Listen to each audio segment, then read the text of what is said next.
मैं काम पर जा रहा हूँ रानी। रात को आऊँ तो मेरे लिए बैंगन का भरता बना कर रखना, मुझे बहुत पसंद है। जो हुक्म कालू जी, और कुछ भी बता दें वो भी बना दूंगी मैं तो जैसे आपकी कोई नौकरानी हूँ ना। कैसी बातें कर रही हो तुम मेरी पत्नी हो और तुम्हें मेरे लिए भोजन तो बनाना ही पड़ेगा। अच्छा ज्यादा गुस्सा ना करें, मैं बना दूंगी आपके लिए बैंगन का भरता। फिर कालू कौवा अपने खेत में काम पर चला जाता है।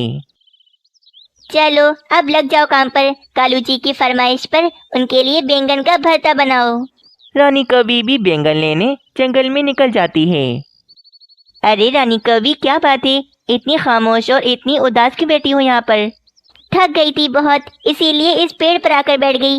परंतु मेरी जिंदगी में तो आराम लिखा ही नहीं। मुझे अभी घर जाकर कालू जी के लिए बैंगन का भरता बनाना है और घर की सारी सफाई भी करनी है मुझे। बस इसी में आदी हो जाऊंगी मैं। मेरा नाम तो रानी है, पर नौकरानियों से भी ज्यादा बुरी जिंदगी गुजार रही हूँ मैं। बहुत अफसोस रानी कवि, ये तो तुम्हारे साथ बहुत बुरा हो रहा है। वैसे बुलबुल, वाकई में तुम्हारे तो बहुत मजे हैं, क्योंकि तुम्हारे पति ने तो 2 शादियां की हुई हैं और तुम दोनों सौतने मिलकर तो घर का काम आसानी से कर लेती होगी। हाँ, मेरा नाम मोती है, मैं भला काम क्यों करूँगी? मैं तो अपने घर का सारा काम अपनी सौतन बुलबुल से करवाती हूँ। बहुत डरा कर रखा हुआ है मैंने उसे। पता है, जब से मेरे पति ने दूसरी शादी की है मुझे तो बहुत आराम हो गया है। मैं बस सारा दिन घर में आराम करती हूँ और मेरी सौतन घर की सारी साफ सफाई कर लेती है। इतना कहकर वे बुलबुल वहां से चली जाती है। अरे वाह, इस मोती बुलबुल की तो जिंदगी कितनी अच्छी हो गई है। क्यों ना मैं भी कालू जी की दूसरी शादी करवा दूं और अपनी सौतन से घर का सारा काम करवाऊं। फिर तो मेरी जिंदगी भी इस बुलबुल की तरह हो जाएगी। मैं सारा दिन आराम करूंगी और अपनी सौतन से काम करवाऊंगी। आने दो कालू जी को, आज रात ही बात करती हूँ। रात हो जाती है और कालू कौवा अपने काम से अपने घर पर आ जाता है। हाँ रानी, क्या भोजन बनाया है तुमने? इतना स्वादिष्ट है कि खाने का बहुत मजा आ रहा है। कालू जी, भोजन छोड़ें और मुझे आपसे बहुत ज़रूरी बात करनी है। मेरी बात सुने। अच्छा बोलो बोलो, क्या बात है भाई, मैं सुन रहा हूँ। आप सारा दिन कितना काम करते हैं और कितनी मेहनत करते हैं, पर मैं आपका अच्छे से ख्याल नहीं रख पाती। इसीलिए मैं चाहती हूँ कि आप दूसरी शादी कर लो, ताकि आपकी 2 पत्नियाँ मिलकर आपका बहुत अच्छे से ख्याल रखें। ये बात सुनकर तो कालू कौवा मन ही मन बहुत ज्यादा खुश हो जाता है। वैसे रानी, मेरा तो मन नहीं है दूसरी शादी का, पर अगर तुम चाहती हो तो मैं दूसरी शादी करने के लिए राजी हूँ। अरे वाह, ये तो बहुत अच्छा हो गया। बस ठीक है, मैं जल्द से जल्द आपके लिए कोई सुंदर सी कवि ढूंढ लेती हूँ। अगली ही सुबह रानी कौवी अपने दोस्त सोनी कौवी को अपने घर पर बुलाती है। मुझे सुबह सुबह अपने घर पर क्यों बुला लिया है? क्या कोई जरूरी बात है? देखो सोनी कवि, मैं बात ज्यादा घुमा फिरा के नहीं करूँगी। मैं बस तुमसे ये पूछना चाहती हूँ, क्या तुम मेरे पति कालू जी से दूसरी शादी करना चाहोगी? तुम्हें तो पता है कि मेरे कालू जी कितने अमीर हैं। उनका अपना बड़ा सा घर है और तो और अपना एक बड़ा सा खेत भी है। ये सुनकर सोनी कौवी सोच में पड़ जाती है। अरे वाह, ये तो बहुत अच्छा मौका है। इतना अमीर कौवा मिल रहा है, इससे तो मैं शादी जरूर करूँगी। मुझे मंजूर है रानी कवि, मैं शादी के लिए तैयार हूँ। हम दोनों मिलकर रहा करेंगे घर में। बेटा एक बार घर पर तो आजा, फिर बताऊंगी तुझे कि मिलकर कैसे रहते हैं। कालू कौवा भी सोनी कौवी से शादी करने के लिए बहुत ज्यादा खुश था। चलो सोनी, आज मैं तुम्हें इस पूरे जंगल की अच्छे से सैर कराता हूँ। कालू कौवा सोनी कौवी को लेकर जंगल की सैर कराने ले जाता है। और तभी मीनू चिड़िया रानी कौवी के पास आती है। रानी कवि, ये मैं क्या देख रही हूँ कि तुम भला कालू कवि की दूसरी शादी क्यों करवा रही हो? क्या तुम्हें पता नहीं कि शादी के बाद तुम्हें कितनी मुश्किल होगी? मीनू चिड़िया, तुम्हें पता नहीं है कि रानी कवि भी बिना सोचे समझे कोई काम नहीं करती। मैं तो कालू कवि की दूसरी शादी करवा के ही रहूंगी। ठीक है भाई रानी कवि, मेरा काम था तुम्हें समझाना, बाकी तुम्हारी मर्जी। पर मैं कह देती हूँ तुमसे, तुम बाद में बहुत पछताओगी। इतना कहकर मीनू चिड़िया वहां से चली जाती है। और बस कालू कौवा तो सारा सारा दिन सोनी कौवी के साथ जंगल में घूमता रहता था और बस भोजन के लिए अपने घर पर आता था। जल्दी जल्दी काम करो सोनी, अभी तुम्हें भोजन भी बनाना है। मैं कर तो रही हूँ काम, आप बस मुझ पर गुस्सा मत करें, मुझे आपसे बहुत डर लगता है। हाँ, अगर कोई भी काम गलत किया तो बहुत ज़्यादा मारूंगी तुम्हें, कि तुम याद रखोगी। रानी, रानी, रानी कहाँ खो गई हो तुम? मैं तुम्हें कब से आवाज़ें दे रहा हूँ। हाँ हाँ वो कालू जी, मैं तो बहुत हसीन सपना देख रही थी, जो कि बस जल्द पूरा होने वाला है। सपने बाद में देखना, अभी मुझे भोजन दे दो, मुझे बहुत भूख लगी है। हाँ हाँ आकर देती हूँ भोजन, अभी मुझे बुलबुल के पास जाना है, उससे मुझे शुक्रिया कहना है।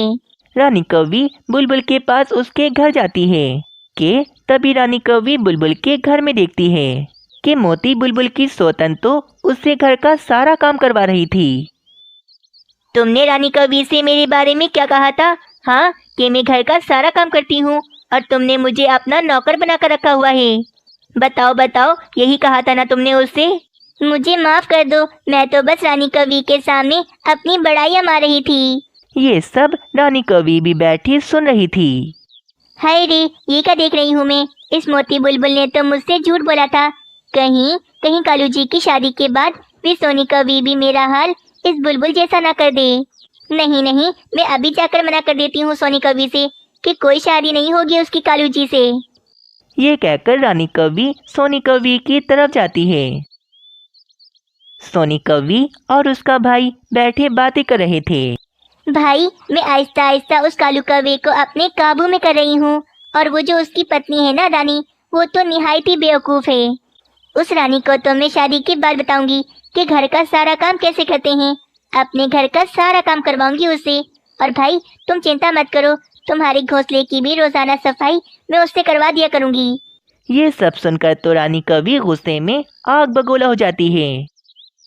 दुष्कवि, मुझे अपना नौकर बनाओगी तुम, तो मैं तुम्हें छोड़ूंगी नहीं। और हाँ, कोई शादी वादी नहीं होगी तुम्हारी कालू जी से, आई बड़ी मेरे कालू जी से शादी करेगी। ऐसा कहकर रानी कौवी वापस अपने घर चली जाती है।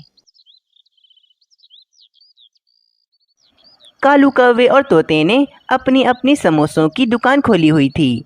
सब पक्षी सिर्फ कालू कौवे से ही समोसे खरीदते थे, क्योंकि कालू कौवे के समोसे कुछ ज़्यादा ही स्वादिष्ट होते थे, जबकि तोता अपने समोसों को कुछ ज़्यादा ही तल देता था, जिस कारण वे काले नजर आते थे। आखिर ऐसी क्या बात है कालू कौवे के समोसों में, जो सब पक्षी सिर्फ उसी के समोसे खाते हैं? पक्षियों, आलू बहुत ज़्यादा महंगा हो गया है, जिस कारण समोसों की कीमत में मैंने इजाफा किया है। मैं अब से एक समोसा 5 रुपए की जगह 10 रुपए में बेचूंगा। अरे बाप रे, ये तो बहुत ज़्यादा पैसे हैं कालू कौवे। बुलबुल बहन, 5 रुपए में मुझे कोई मुनाफा नहीं हो रहा, बस अब बुलबुल बहन, 5 रुपए में मुझे कोई भी मुनाफा नहीं होता, इसीलिए अब जिस किसी को समोसा खाना होगा वो 10 रुपए ही देगा मुझे। कालू कौवा पक्षियों की भीड़ का फायदा उठाकर पैसों की लालच में समोसों के दाम बढ़ाने लगा था।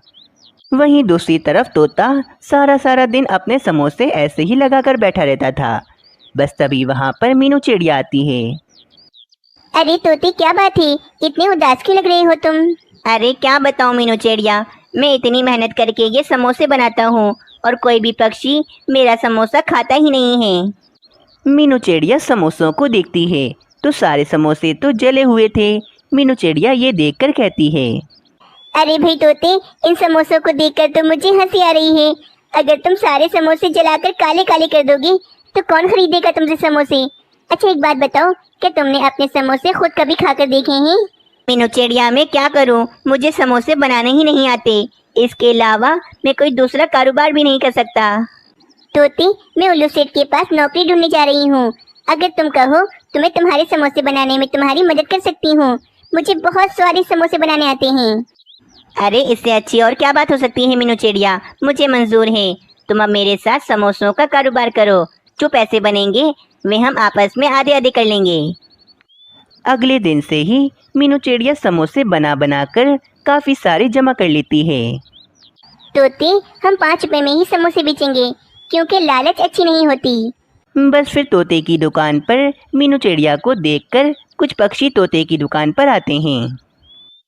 अरे मीनू चिड़िया, क्या ये तोते की दुकान तुमने खरीद ली है? नहीं नहीं कबूतर, आज से मैं और तोता मिलकर समोसों का कारोबार कर रहे हैं। अरे कबूतर, जरा हमारा समोसा तो खाओ, बहुत स्वादिष्ट है। अरे वाह, ये समोसे तो जले हुए भी नहीं हैं। अच्छा, मुझे भी एक समोसा दे दो। बस फिर वे दोनों पक्षी समोसा खाते हैं। अरे वाह मीनू चिड़िया, क्या ये समोसे तुमने बनाए हैं? खाकर मजा आ गया।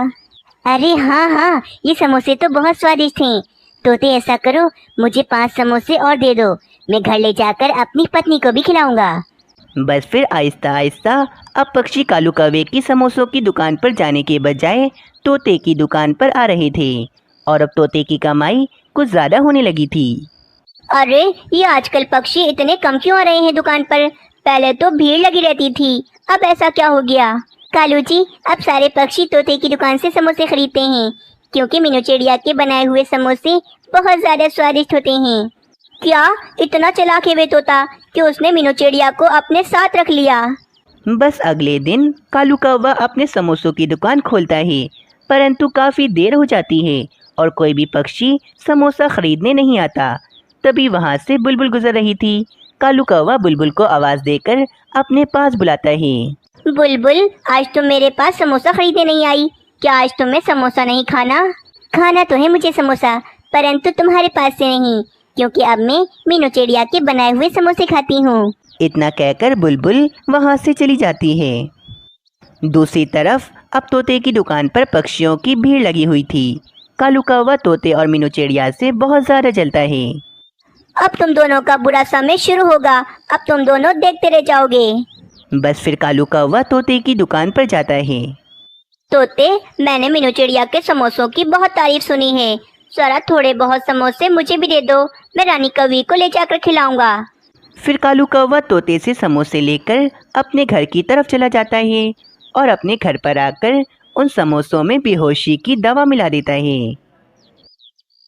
अब आएगा मजा। रात होते ही कालू कौवा सब पक्षियों के घरों पर चुपके से 2-2 समोसे रख देता है और साथ ही एक चिट्ठी भी छोड़ देता है जिस पर लिखा था कि ये 2 समोसे मीनू चिड़िया और तोते की तरफ से हैं। फिर सुबह होते ही पक्षी अपने घर पर समोसा देखते ही खुश हो जाते हैं और वे समोसे खाने लगते हैं। कुछ देर बाद सारे पक्षी अपने घरों में वे समोसे खाकर बेहोश हो जाते हैं। अब बस कुछ ही देर में तोते और मीनू चिड़िया की इज्जत मिट्टी में मिल जाएगी। फिर कालू कौवा और रानी कौवी सब पक्षियों के घरों में जाते हैं और उनका सोना जेवर पैसे चुराकर वहां से भाग जाते हैं। रानी, अब ये चोरी का सारा इल्जाम तोते और मीनू चिड़िया पर आ जाएगा, क्योंकि वे सारे समोसे मीनू चिड़िया के बनाए हुए थे। कालू जी, आपकी दिमाग की तो क्या ही बात है। अब बस मीनू चिड़िया और तोता कैद हो जाएंगे, उसके बाद हमारा समोसों का कारोबार दोबारा से चल पड़ेगा। कुछ देर बाद सब पक्षी होश में आ जाते हैं और पक्षी देखते हैं कि उनके घरों में तो चोरी हो गई होती है।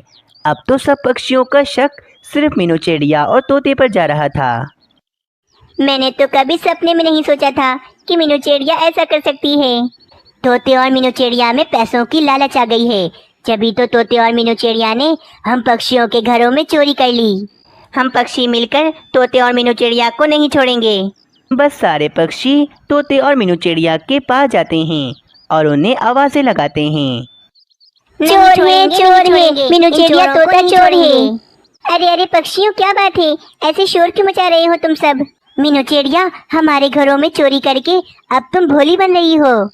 हाँ मीनू चिड़िया, तुमने अपना बेहोशी का समोसा खिलाकर हम पक्षियों को बेहोश कर दिया, ताकि तुम आराम से हमारे घरों में चोरियां कर सको। कालू कौवा भी वहाँ पर बैठा मजे ले रहा था। पक्षियों का शोर का सुनकर तो वहाँ पर मिट्ठू महाराज आ जाते हैं। अरे अरे पक्षियों, खामोश हो जाओ, बताओ आखिर बात क्या है? मिट्ठू महाराज, कल रात इस तोते और मीनू चिड़िया ने हम सब पक्षियों के घरों में 2-2 समोसे रख दिए और वहाँ पर एक चिट्ठी भी छोड़ दी, जिस चिट्ठी पर इन दोनों का नाम लिखा हुआ था। और आपको पता है, उन समोसों में बेहोशी की दवा मिली थी। हाँ मिट्ठू महाराज, हम वे समोसा खाकर बेहोश हो गए। उसके बाद मीनू चिड़िया और तोते ने हमारे घरों में चोरियां करके हमारा सारा माल साफ कर लिया। नहीं नहीं मिट्ठू महाराज, ये किसी पक्षी की साजिश है, मैंने और तोते ने ऐसा नहीं किया। अच्छा अच्छा पक्षियों, रुको, सारा सच सबके सामने आ जाएगा। बस मुझे कल तक का समय दो, मैं कल इस बात का फैसला करूँगा। पक्षियों, मैं तो खुद बहुत ज़्यादा परेशान हूँ। मेरे घर में बहुत सारे चूहे आ गए हैं, उन्हें मारने के लिए मुझे बेहोशी की दवा चाहिए और वे कहीं मिल नहीं रही। अच्छा, जो कोई पक्षी मुझे बेहोशी की दवा ला कर देगा, मैं उसे इनाम में सोने के सिक्के दूंगा। कालू कौवा लालच में पागल हो गया था। इसे पता नहीं था कि मिट्ठू महाराज इसे फंसा रहे हैं। मिट्ठू महाराज, मेरे पास पड़ी है बेहोशी की दवा, आप मुझसे ले लें। कालू कौवे, तुम्हारे पास कहाँ से आई बेहोशी की दवा? मिट्ठू महाराज की बात सुनकर कालू कौवा चुप हो जाता है, क्योंकि कालू कौवे के पास कोई जवाब नहीं होता। उल्लू सैनिक, पकड़ लो इस कालू कौवे को, इसी ने चोरियां की हैं सब पक्षियों के घरों में। कालू कौवे, अब तुम सच बता रहे हो या मैं उल्लू सैनिक से बोलकर सच निकलवाऊं? नहीं नहीं, मैं बताता हूँ सारा सच। हाँ भाई, मैंने ही किया है ये सारा कुछ। मैं तोते और मीनू चिड़िया का कारोबार बंद करवाना चाहता था, इसीलिए मैंने ये चाल चली, परंतु मैं पकड़ा गया। वो इसीलिए कालू कौवे, क्योंकि सच्चाई की हमेशा जीत होती है। फिर उल्लू सैनिक लाकर कालू कौवे को पिंजरे में बंद कर देता है और सारे पक्षी मीनू चिड़िया और तोते से माफ़ी मांगते हैं और मीनू चिड़िया और तोते का धंधा दोबारा से चलने लगता है। दोस्तों, क्या रानी कौवी को भी सज़ा मिलनी चाहिए थी? हमें कमेंट में ज़रूर बताएं।